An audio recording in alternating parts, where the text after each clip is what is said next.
Right after this lady, we'll get you Mr. Morale. My name is Margie Seemann. I'm Vice Chairman of Citizens for Good Government.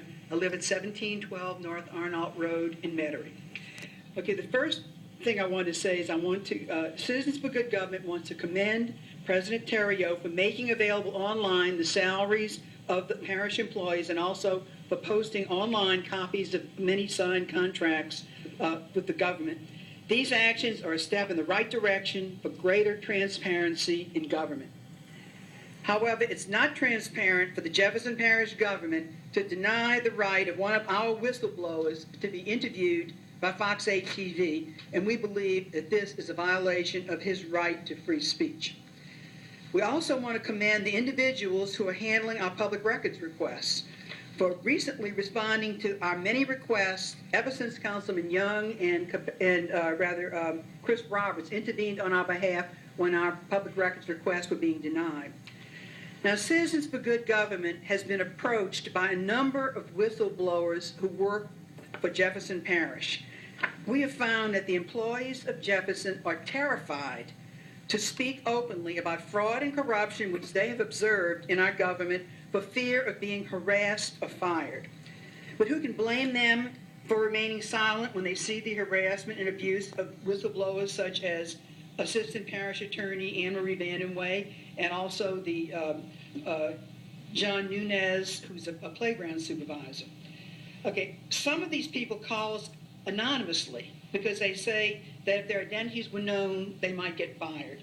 Others identify themselves but don't let us use their names because they're afraid of retribution. Now, Citizens for Good Government is currently working to help whistleblowers who have suffered unbelievable harassment but doing the right thing. We're frequently filing public records requests to get information as we build cases in support of these whistleblowers. I have a particular case that I want to talk about. This past Monday, one of the whistleblowers was asked by the Drainage Administration to look for some public records documents concerning another individual.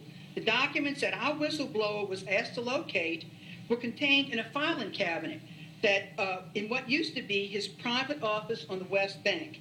However, after he was named as a key witness in another whistleblower case, he was transferred against his will to the East Bank last year, and his truck was taken away from him. He has not been permitted back to his office on the West Bank since that time. Now, unfortunately, our whistleblower won't be able to provide the requested documents because he was informed this past Monday that the files contained in his filing cabinet in his former office on the West Bank had been removed and thrown away without his knowledge or approval.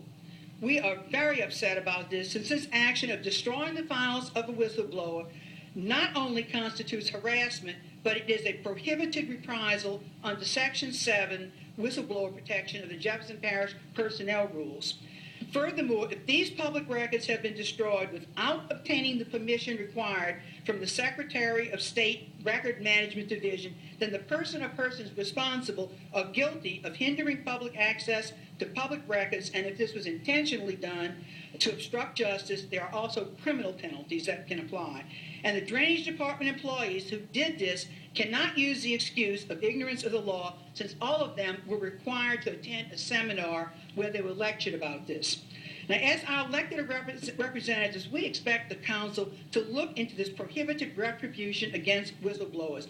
And please, don't just accept the results of any investigation by parish government as fact.